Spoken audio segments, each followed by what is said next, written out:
कितनी श्रद्धा से ये ध्वजा रोज बदली जाती है। हाँ,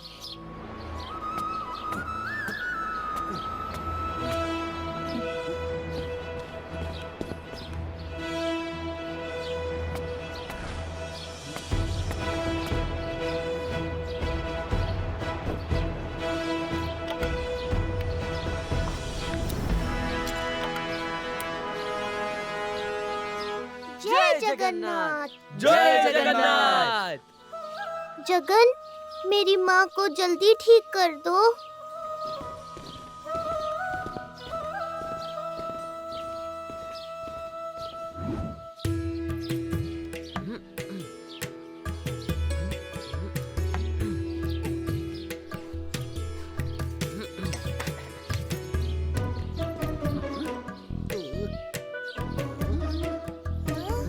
अरे ये देखो, आ गए जुड़वासुर। बलराम, तुझे कहा ना बिना लड्डू के मंदिर में ना देखना। नहीं तो पड़ेगा तुझे पीटना।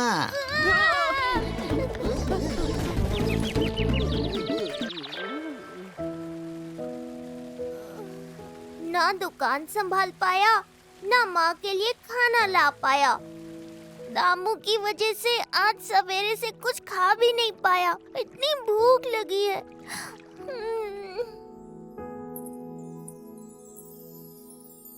क्या हुआ प्रभु? ध्यान कहीं और है क्या? नहीं प्रिय, आज मैंने आपके लिए छुट्टी ली है, तो मेरा ध्यान और समय आज आपका ही है। भूख लगी है पर खाना नहीं है। पेट को क्या ही पता चलेगा, मैं नीर पी रहा हूँ या खीर। ये आई गर्मा गर्म खीर। आहा, बहुत स्वाद। और ये आई पूरी सब्जी। वाह वाह।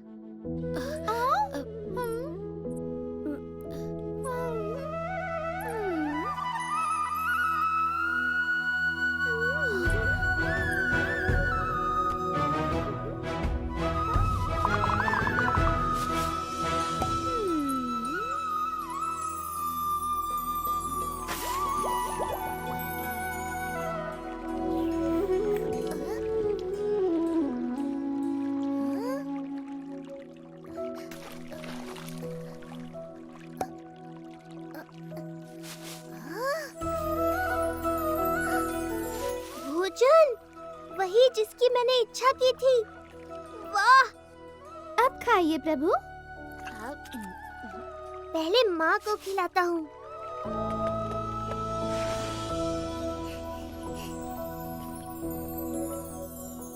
मुझे बहुत भूख लगी थी और तालाब का पानी पीकर ही मैं अपनी भूख मिटा रहा था। और फिर मुझे ये मटका मिल गया माँ, जिसमें सारा खाना था। खाने का जादुई मटका। अभी जाके माँ को बताता हूँ और कल सुबह ये मटका मैं बलराम से ले लूँगा।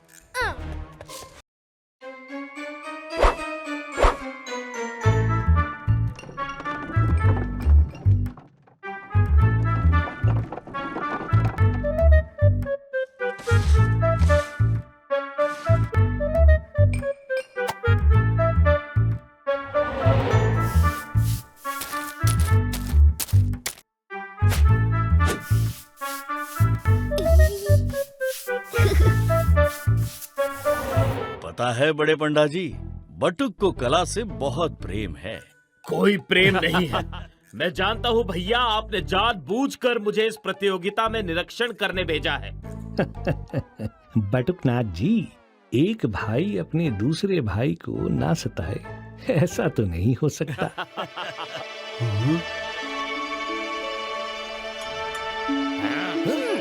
सभी प्रतियोगी ध्यान दें, कला प्रतियोगिता समाप्त होने में बस कुछ ही समय रह गया है।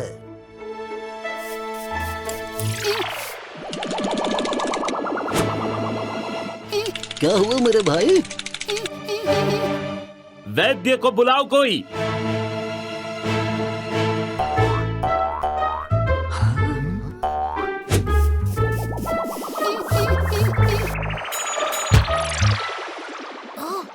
गटरू मेरे भाई, तू ठीक है?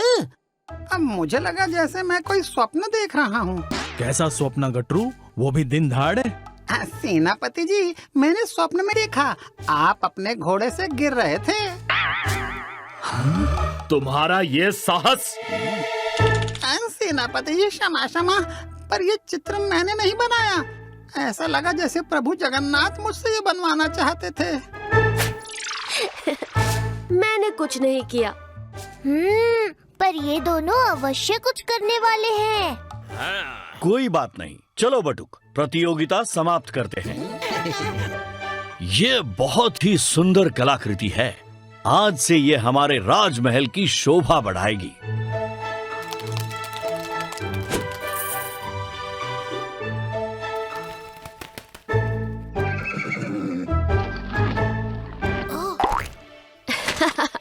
बस बस, अब सुनो, सेनापति जी को गिराना नहीं, ठीक है? शांत रहना। खुश? हाँ, मुझे चिंता थी कि कहीं गटरू जी का सपना सच न हो जाए।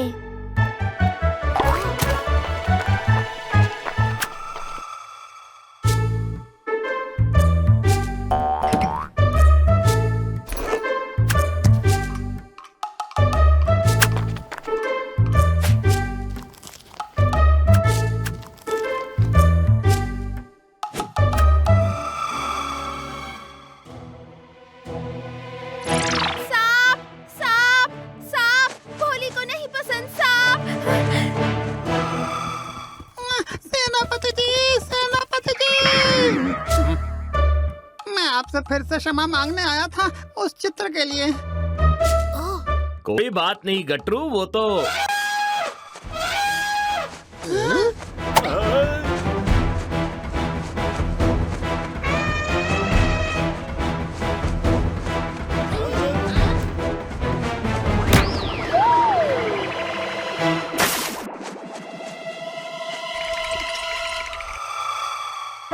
गटरू, तू तो सच में भविष्य देख सकता है।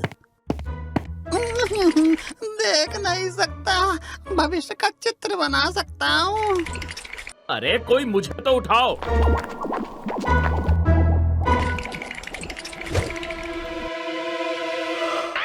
सांप मेरे पीछे लटक रहा है, बचाओ बचाओ।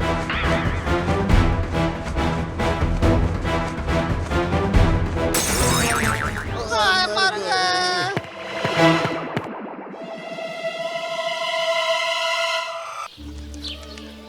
एक मजबूत राज्य बनाने के लिए एक मजबूत न्याय प्रणाली जरूरी होती है, क्योंकि न्याय से बुरे लोग डरते हैं और अच्छे लोगों को बल मिलता है। धन्यवाद महाराज, आपके अनुभव और ज्ञान से आज बच्चों ने बहुत कुछ सीखा। अब मुझे आज्ञा दीजिए गुरुमाँ। मेरा मित्र नरेन आज मुझसे मिलने आ रहा है। हम दोनों गुरुकुल में एक साथ पढ़ते थे। वो एक कठपुतली कलाकार है और आज रात आप सब महल में आमंत्रित है उसके कठपुतली खेल को देखने के लिए। नरेन, कितने सालों बाद देखा तुम्हें मित्र। बहुत अच्छा किया तुम यहाँ चले आए। बरसों से आने की इच्छा थी मित्र। ये देख, मैं तेरे लिए उपहार लाया हूँ। ये तो हम दोनों हैं, गुरुजी के साथ।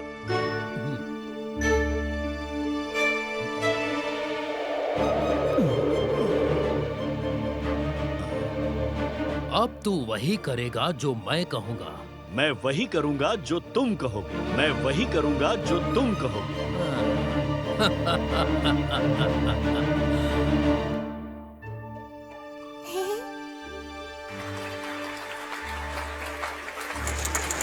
सुनो सुनो भाइयों, सुनो सुनो सुनो। दो मित्रों की कथा सुनो। दो शिष्यों के एक गुरु। यहाँ से होती है कहानी शुरू। दोनों करते थे खूब पढ़ाई, फिर उनकी मेहनत रंग लाई। दोनों मित्र गुरु के चहेते बन गए। उन्होंने की अपनी शिक्षा पूरी। अब थी घर जाने की बारी। गुरु ने अपने प्रिय शिष्यों को दी एक एक सोने की मोहर। क्योंकि उन्होंने दिखाया था अपना जौहर। दोनों मित्र खुशी खुशी गुरुकुल से चले। फिर वो एक जंगल से गुजरे। वहां खाया खाना पेट भर के।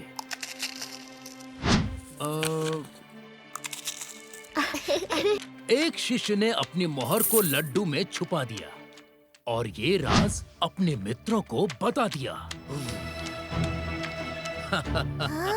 फिर आगे जो हुआ बच्चों, वो मित्रता पर कलंक था। बताऊं आगे क्या हुआ?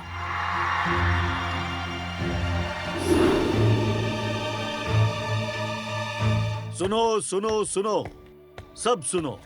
मैं ही हूं वो मित्र कलंकी। मैंने ही अपने मित्र की मोहर चुराई थी।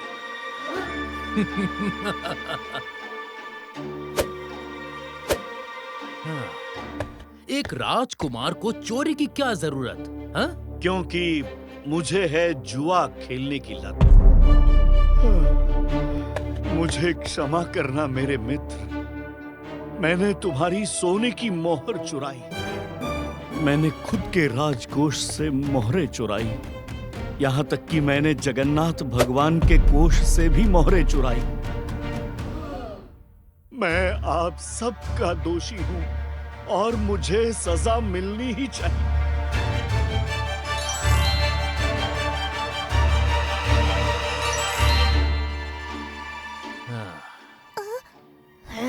ये मेरे हाथ क्यों नहीं काम कर रहे? मरने दो मुझे। मुझे जीने का कोई अधिकार नहीं। बलराम, आंखों देखी कानों सुनी बात हमेशा सच नहीं होती। आप सब शांत हो जाइए। सेनापति जी, जब भी कोई अपराधी महाराज के सामने आता था तो महाराज क्या करते थे? महाराज उसके अपराध की छानबीन करवाते हैं और फिर प्रमाणों के आधार पर सजा सुनाते हैं। सुना आपने महाराज, आप खुद को सजा देकर अपनी प्रजा से न्याय करने का अधिकार नहीं छीन सकते। सही कहा बलराम ने। महाराज के अपराधों की छानबीन होगी, फिर सजा सुनाई जाएगी। आज से महाराज अपने कमरे में नजरबंद रहेंगे।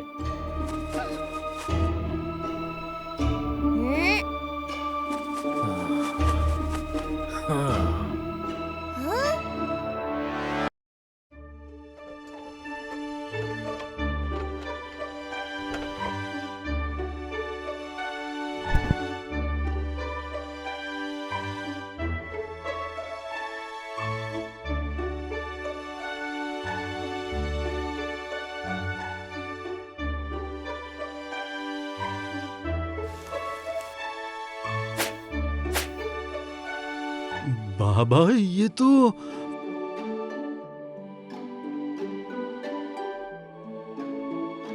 अंधे गूंगे हैं बाबा, फिर भी सोने का सिक्का देकर गए। संतों की महिमा ही न्यारी है।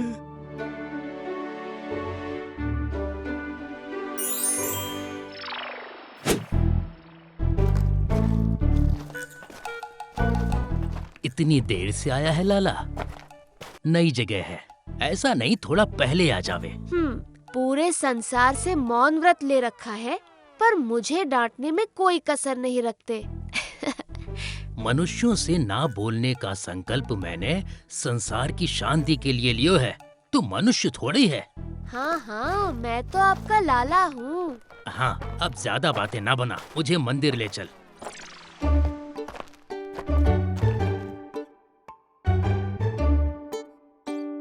बाबा, कैसा लग रहा हूँ? ओ जगत के नाथ, कैसो रूप तैने धारो।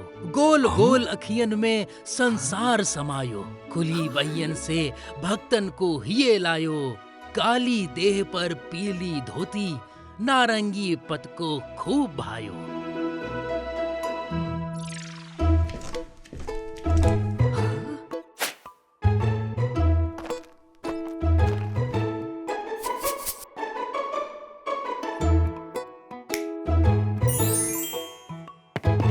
बाबा, कुटिया बन गई, चलो देख लो। बता दो कुछ और चाहिए तो। बड़ा अतिथि सत्कार हो रहा है लाला। अब मेरे धाम आकर आपको कोई कष्ट हो सकता है क्या?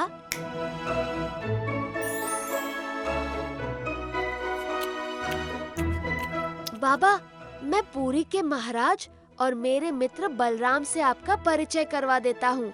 वो आपका अच्छे से ध्यान रखेंगे। वाह, एक ही दिन में पल्ला झाड़ लिया। नहीं, मुझे तुम्हारे सिवा किसी और से परिचय नहीं करना। अब जा, मुझे जाप करना है। कितना डांटते हो।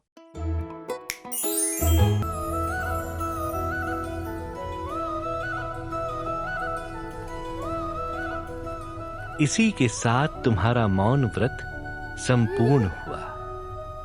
ये लो प्रभु का प्रसाद। जय जगन्नाथ।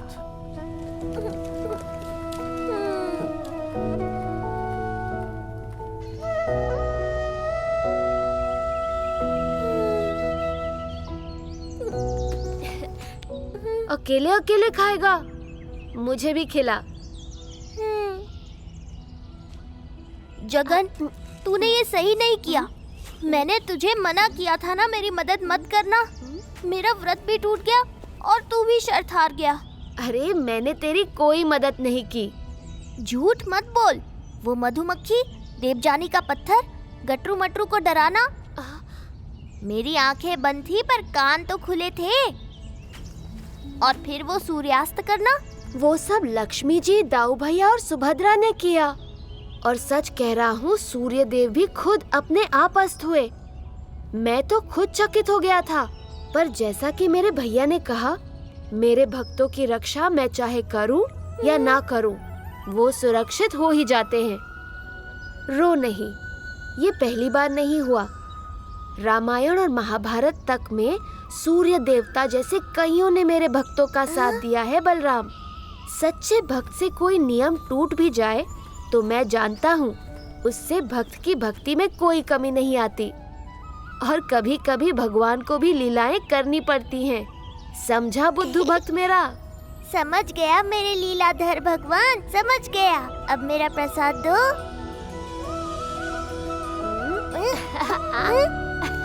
नहीं दूंगा।